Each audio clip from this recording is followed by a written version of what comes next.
क्या चंदौली की सबसे हाई प्रोफाइल सैयद राजा विधानसभा सीट पर बदलने वाला है इतिहास? क्या दो क्षत्रपों के रसूख को मात देंगे 35,000 दलित और 62,000 अति पिछड़े साइलेंट मतदाता? अब देशव्यापी यूजीसी विवाद की इस सुलगती आग के बीच क्या बिखर जाएगा सवर्णों का पारंपरिक वोट बैंक? 2027 में सपा, बीजेपी या बसपा, कौन भेदेगा सैयद राजा विधानसभा के इस नए चक्रव्यूह को? देखिए पूरी रिपोर्ट। उत्तर प्रदेश की राजनीति में पूर्वांचल का जनपद चंदौली हमेशा से अपनी अनूठी राजनीतिक चेतना के लिए जाना जाता है। साथ ही साथ इसी जनपद चंदौली की एक बेहद महत्वपूर्ण और हाई प्रोफाइल सीट है 382 सैयद राजा विधानसभा। आपको बता दें कि वर्ष 1952 में चंदौली सदर के रूप में अपनी यात्रा शुरू करने वाली इस वर्तमान सैयद राजा विधानसभा ने उत्तर प्रदेश को पंडित कमलापति त्रिपाठी जैसा कद्दावर मुख्यमंत्री भी दिया। फिर समय बदला, परिसीमन बदले और आज यह क्षेत्र एक बार फिर से अपने पुराने इतिहास, जटिल जातीय समीकरणों और देश में चल रहे नए वैचारिक विमर्शों के बीच एक दिलचस्प मोड़ पर खड़ा नजर आता है। ऐसे में आज की इस विशेष रिपोर्ट में हम बिना किसी पूर्वाग्रह के सैयद राजा विधानसभा के वास्तविक जातीय आंकड़ों और समकालीन राजनीतिक बदलावों पर नजर डालेंगे। तो आइए इस विश्लेषण की शुरुआत करते हैं सैयद राजा विधानसभा के आधुनिक इतिहास से। दरअसल यदि इस निर्वाचन क्षेत्र के आधुनिक इतिहास पर नजर डालें तो गौरतलब है कि वर्ष 2008 के परिसीमन के बाद यह सीट सामान्य श्रेणी के अंतर्गत आई और यहां साल 2012 के पहले चुनाव में मतदाताओं ने मनोज कुमार सिंह डबलू को निर्दलीय प्रत्याशी के रूप में जिताकर विधानसभा भेजा। लेकिन इसके बाद यहां राजनीतिक समीकरण बदले और साल 2017 तथा 2022 के चुनावों में भारतीय जनता पार्टी के टिकट पर सुशील सिंह ने लगातार 2 बार जीत दर्ज की। हालांकि गौर करें तो सैयद राजा विधानसभा में वर्ष 2022 का चुनावी मुकाबला बेहद कड़ा और रोचक था, जहां हार और जीत का अंतर मात्र 10,917 वोटों पर सिमट गया था।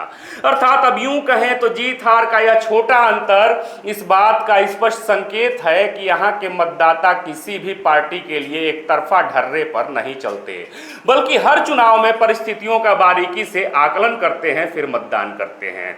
बहरहाल आपको बता दें कि आम चुनावों में नीतियों और विकास के दावों के साथ साथ क्षेत्रीय समीकरण भी अपनी मुख्य भूमिका निभाते हैं। ऐसे में आपको बता दें कि सैयद राजा विधानसभा मुख्य रूप से एक ग्रामीण निर्वाचन क्षेत्र है, जहां लगभग 95.89% आबादी ग्रामीण अंचलों में निवास करती है। वहीं निर्वाचन आयोग के अनुमानित जनसांख्यिकी डेटा के अनुसार यदि बात करें तो यहां कुल मतदाताओं की संख्या लगभग 3.31 लाख है, जिनका सामाजिक ढांचा कुछ इस प्रकार है। अर्थात अब यूं कहें तो यहां क्षत्रिय यानी राजपूत वर्ग के मतदाता लगभग 42,000, यादव वर्ग मतदाता लगभग 42,000, अनुसूचित जाति दलित वर्ग मतदाता लगभग 35,000, बिंद ओबीसी वर्ग मतदाता लगभग 26,000, मुस्लिम समुदाय मतदाता लगभग 21,000, ब्राह्मण वर्ग मतदाता लगभग 20,000, मौर्य कुशवाहा वर्ग मतदाता लगभग 20,000, राजभर और वैश्य मतदाता लगभग 16,000 और भूमिहार वर्ग के मतदाता लगभग 13,000 की संख्या में है।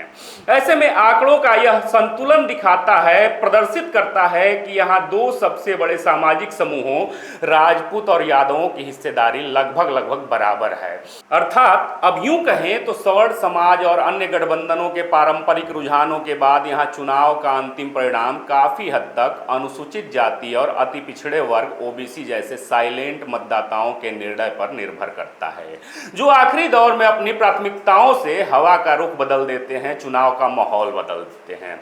साथ ही गौरतलब यह भी है कि यहाँ जातीय समीकरणों के अलावा समकालीन राष्ट्रीय मुद्दे भी स्थानीय स्तर पर मतदाताओं के दृष्टिकोण को प्रभावित करते नजर आते हैं। जैसे वर्तमान में उच्च शिक्षा के क्षेत्र में लागू किए जाने वाले यूजीसी रेगुलेशन 2026 को लेकर देश में एक राष्ट्रव्यापी विमर्श छिड़ा हुआ है। आंदोलन हो रहे हैं, जहां एक तरफ इस नई यूजीसी नियमावली का उद्देश्य कैंपस में सामाजिक भेदभाव को रोकना और वंचित वर्गों को सुरक्षा प्रदान करना है, वहीं दूसरी तरफ विभिन्न सवर्ण छात्र संगठनों और करड़ी सेना जैसे सामाजिक समूहों ने इसके कुछ प्रावधानों, विशेष रूप से धारा 3(1)(c) को लेकर अपनी चिंताएं जताई हैं, क्योंकि उनका तर्क है, उनका मानना है कि इस नए यूजीसी नियमों में सामान्य श्रेणी के छात्र हितों की उपेक्षा की गई है।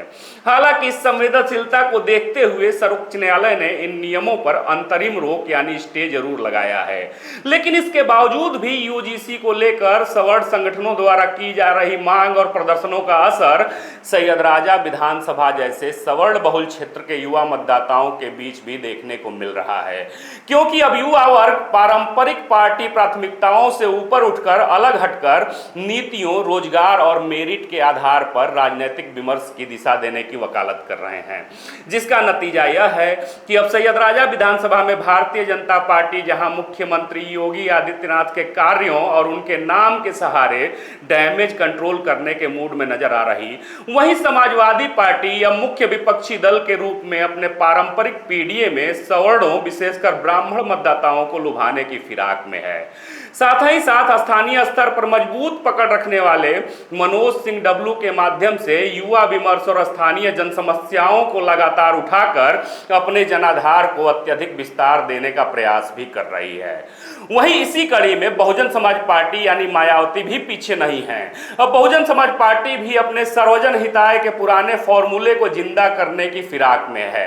शायद यही कारण है कि बहुजन समाज पार्टी यहां किसी कद्दावर गैर राजपूत चेहरे के माध्यम से इस मुकाबले को त्रिकोणीय बनाने की संभावना तलाश रही है। अब यह चेहरा ब्राह्मण अथवा यादव भी हो सकता है। ऐसे में स्पष्ट है कि सैयदराजा विधानसभा का आगामी राजनीतिक सफर अब केवल दो चेहरों या पारंपरिक जातिगत गोलबंदी तक सीमित नहीं रहने वाला, बल्कि यहां राष्ट्रीय नीतियां, स्थानीय विकास, युवाओं के रोजगार की आकांक्षाएं और बदलते सामाजिक विमर्श इस बार मतदाताओं के फैसले में बड़ी भूमिका निभाएंगे। अर्थात अब यूं कहें तो यहां दो राजपूत नेताओं यानी मनोज सिंह डब्लू और सुशील सिंह के अलावा कोई अन्य वर्ग का प्रत्याशी भी चुनाव को प्रभावित कर सकता है। ऐसे में अब आपको क्या लगता है, क्या इस बार सैयदराजा विधानसभा का पारंपरिक राजनीतिक ढांचा यथावत बना रहेगा अथवा फिर यहां किसी नए विमर्श, किसी नए चेहरे या किसी नए राजनीतिक समीकरण के उदय का मार्ग प्रशस्त होगा? आप भी जवाब जरूर दीजिएगा। फिर से मिलेंगे एक नए वीडियो में, तब तक देखते रहें खबरों खिलाड़ी। जय हिंद, जय भारत।